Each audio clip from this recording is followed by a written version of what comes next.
Cześć, z tej strony Mateusz, a to jest 9. dzień mojej wędrówki głównym szlakiem beskidzkim. Dzień, w którym opuszczam Beskid Niski i będę wędrował w drugiej części dnia już w Beskidzie Sądeckim.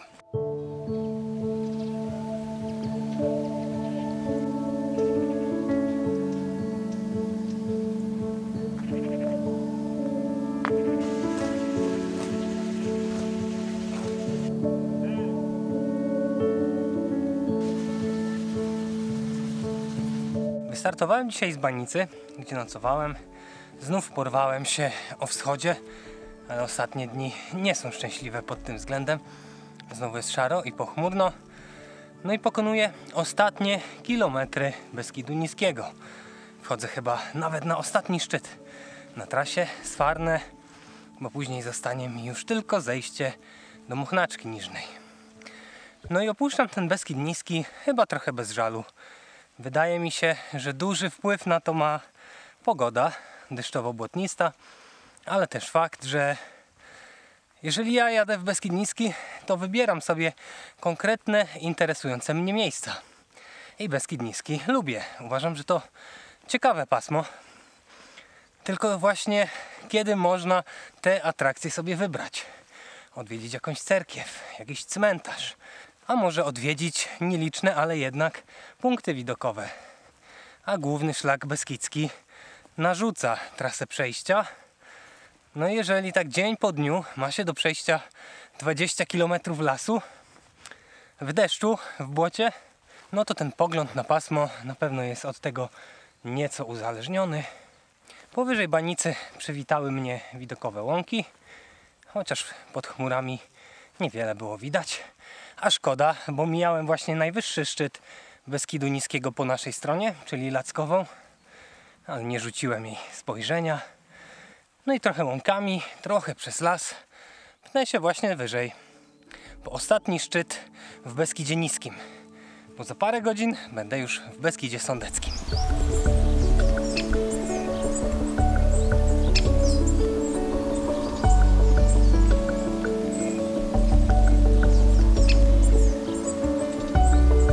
Ciągle mrzy, jest szaro, na szczęście jeszcze nie na tyle poważnie, żebym musiał zakładać całą tę pelerynę. Wydaje się, że to bardzo ładny fragment szlaku, takie łąki tuż nad Muchnaczką Niżną. Pewnie w warunkach dobrej przejrzystości można tutaj nacieszyć oczy, ale Beskid Niski nie odpuszcza mi nawet w te ostatnie godziny, kiedy tutaj jestem. Znając życie, pogodnie będzie w Beskidzie Sądeckim za parę godzin.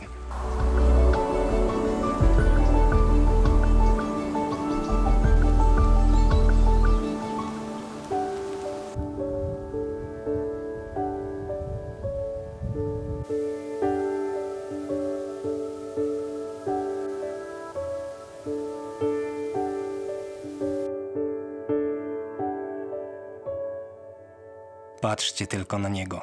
Jaki dumny jest z siebie. Jeszcze nie wie, że jego aparat postanowił zastrajkować i z całej tej radosnej opowieści nie nagrało się nic. A niech cię, znany producencie sprzętu fotograficznego.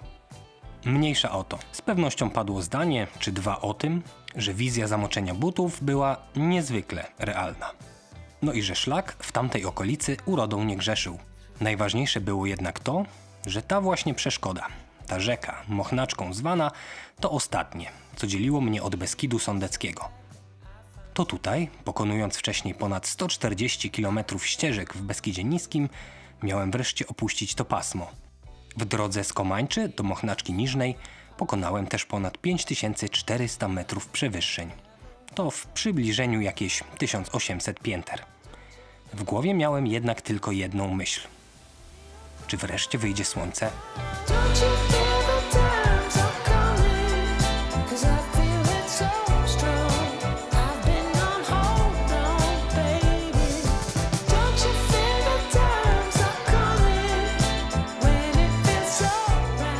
Cichy, spokojny las. Nie ma już nawet podmokłych traw, bo jest wygodna ścieżka. Nawet jakby padać przestało, w taki mniej więcej sposób podchodzę na pierwszy poważniejszy szczyt w czasie mojej wędrówki przez Beskid Sądecki, czyli Huzary. I ciekawi mnie, bo kiedy patrzyłem na mapę, to wydaje mi się, że większość kolorów szlaków tam się schodzi. Chcę zobaczyć, czy wszystkie, czy może jakiegoś brakuje. No pewnie kilkadziesiąt minut takiego dreptania przede mną. Ale jest to jednak już jakaś odmiana od tych ostatnich godzin porannych.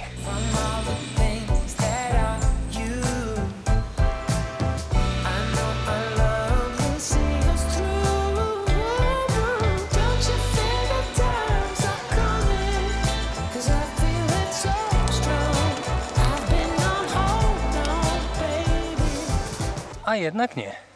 Sporo tych kolorów brakuje, bo na pewno nie ma żółtego, niebieskiego. Nie wiem, co ja to w takim razie sprawdzałem na mapie. Ale jest bardzo klimatycznie. Ta końcówka taka dosyć wymagająca, ale nie jest źle. Lubię lasy z taką mgłą, bo ma niesamowity klimat. No i zmierzam teraz w stronę Krynicy-Zdrój, takiego dużego miasta na trasie mojej wędrówki. Więc pewnie zaglądnę do sklepu, zrobię jakieś zapasy, może jakąś dłuższą przerwę. Kto wie, może w drugiej części dnia trochę się rozpogodzi, prognozy coś tak mówiły. Więc jakoś tak strasznie mi się nie spieszy w stronę Jaworzyny Krynickiej, gdzie będę za chwilę wychodził. A tutaj widzę kolejne oznaczenie, nieco poniżej tamtego. I tutaj pojawia się już żółty szlak. Brakuje tylko niebieskiego.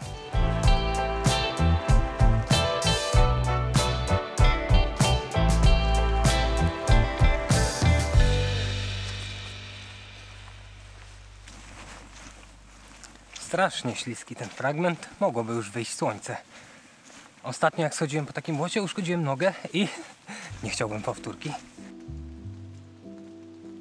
Krynica-Zdrój to jedno z większych miast na trasie głównego szlaku beskidzkiego. Machnąłem już ręką na to, że przywitała mnie deszczem.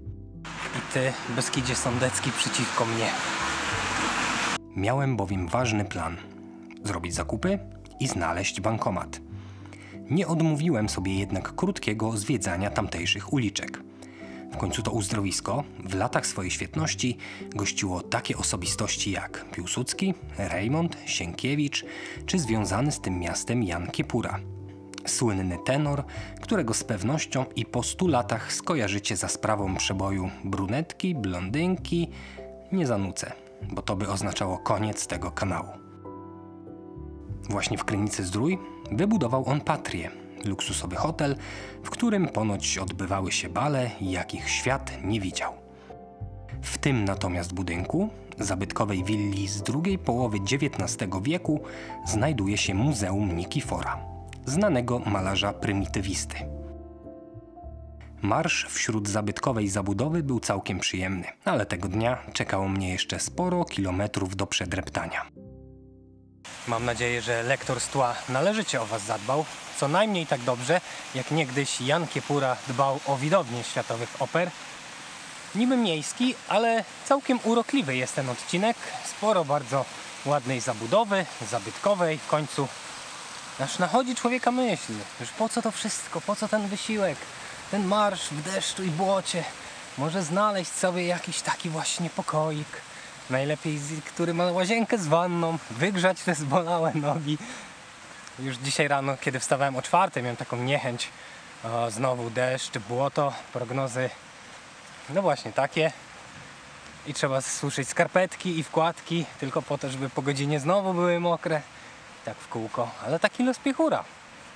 Ale mam dobre przeczucia co do dzisiejszego dnia i kolejnych.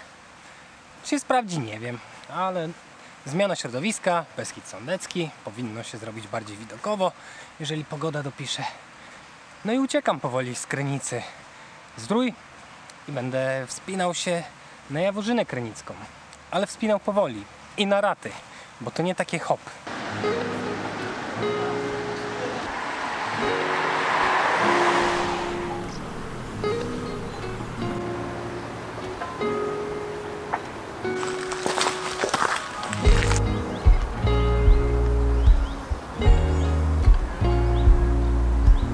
Kolanin na szczęście to nie jest, ani żadne inne kozie żebro.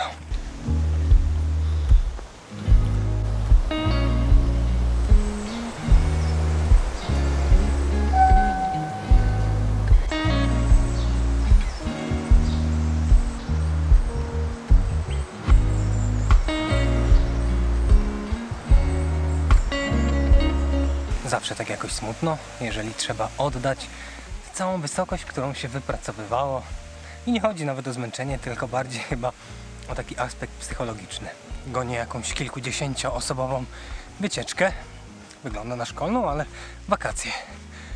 Młodość, siła, kondycja, wytrzymałość kontra doświadczenie. Kto wygra?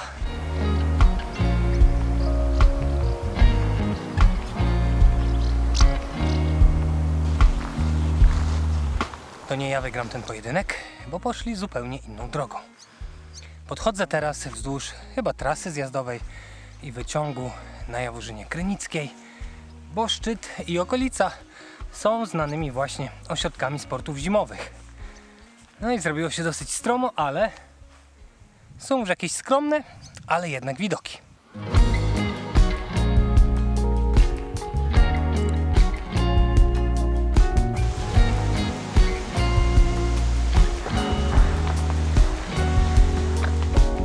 Pierwszy raz od wielu godzin zobaczyłem słońce, więc miałem dobre przeczucie. A tak w zasadzie to synoptycy i meteorolodzy. Dobrze, tak to słowo się wymawia. Podchodzę sobie uparcie, widzę, że czasami szlak mija taką szeroką drogę, ubitą. Może to taka dojazdowa do tych budynków położonych wyżej, ale szlak czasami zawija właśnie na otwarty teren, tam gdzie stoki, czasami do lasu.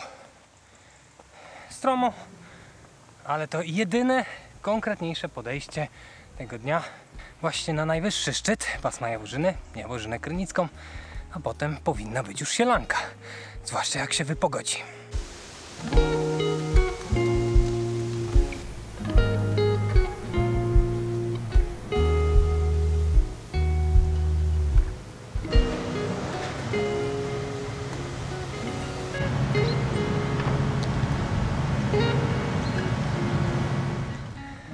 Wyprzedziłem ich. Podchodzę teraz, no takim brzydkim odcinkiem, nie oszukujmy się.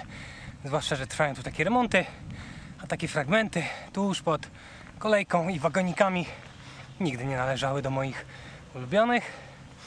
No ale szczyt Jaworzyny Krynickiej cały jest taki mocno zagospodarowany, więc jest jak jest. A ci młodzi to ja nie wiem, skąd oni mają siły. Cisną jak szaleni. Skąd się to bierze?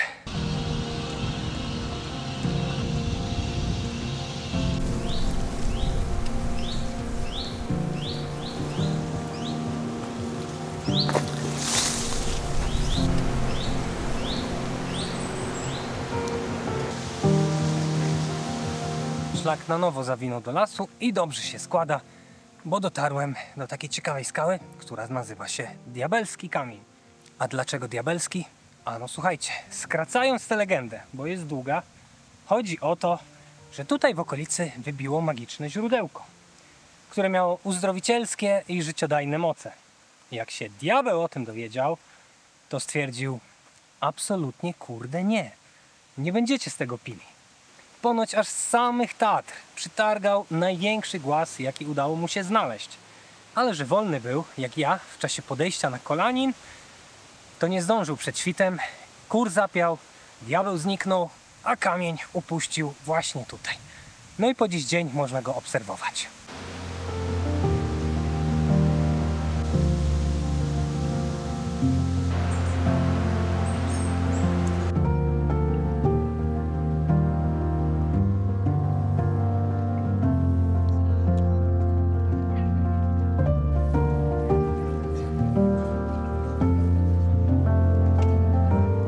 To jak świeża drożdżówka i wietrzenie stóp, ale ten szczyt Jaworzyny Krynickiej niezbyt atrakcyjny, taki rzeczywiście mocno zagospodarowany, a teraz jakieś remonty, wszystko takie też rozkopane.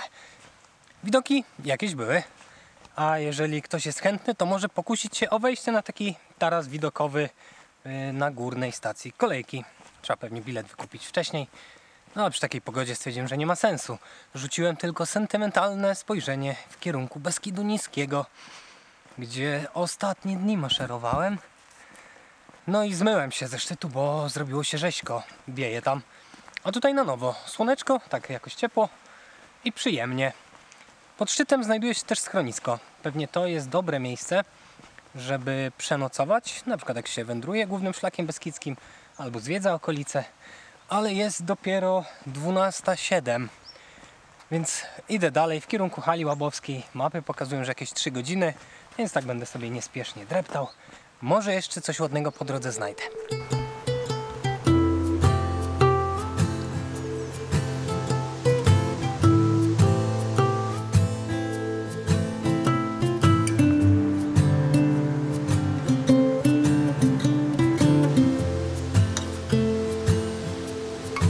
Wystarczyło nieco odejść od szczytu Jaworzyny Krynickiej i na nowo zrobiło się cicho i spokojnie.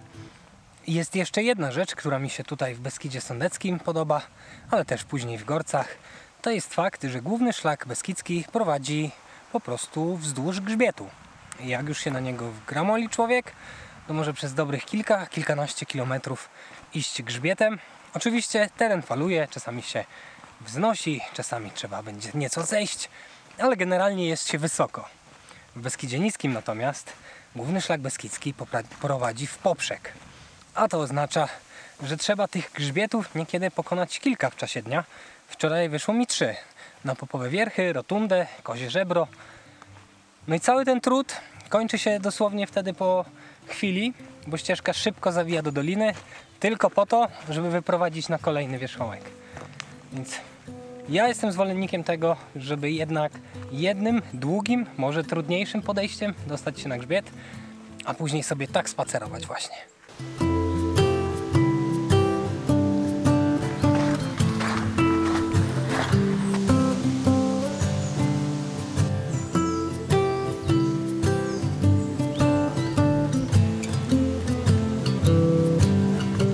No nie wiem, co mógłbym wam tutaj powiedzieć, bo niewiele się dzieje, ale w takim chyba dobrym znaczeniu tego słowa.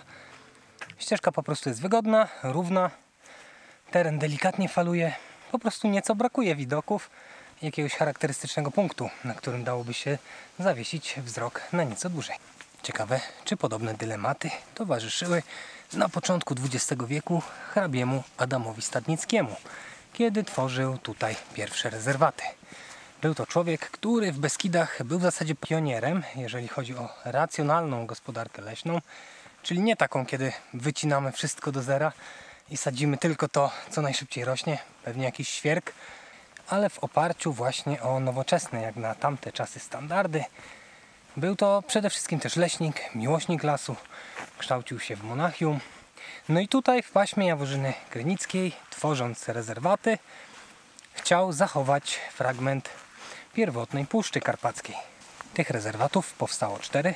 Jedną w paśmie Radziejowej, jutro będę je zwiedzał, i 3 w paśmie Jaworzyny właśnie. Tak więc Adam Stadnicki był nie tylko wielkim miłośnikiem lasu, ale też człowiekiem, który przysłużył się Beskidom i polskiemu leśnictwu.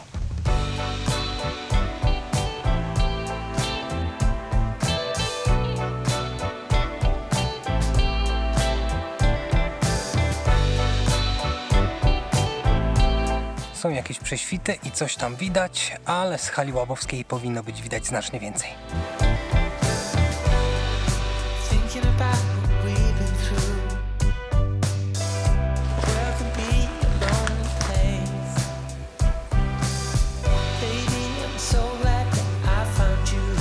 No i meta. Dotarłem do hali łabowskiej. Nocuję dzisiaj w tutejszym schronisku. Co ciekawe, nie jest ono zelektryfikowane. Co oznacza, że po pierwsze w pokojach nie ma gniazdek, a po drugie prąd jest pewnie do godzin wieczornych, dopóki działa agregat.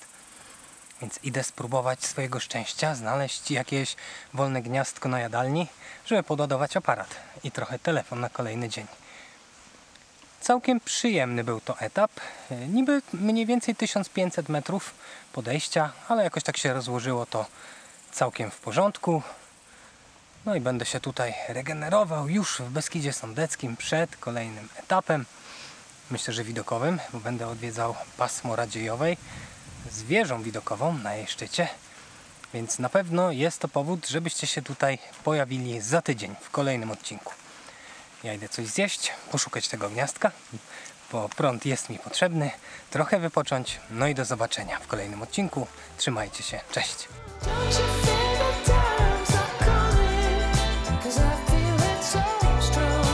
I've been on hold now, baby. Don't you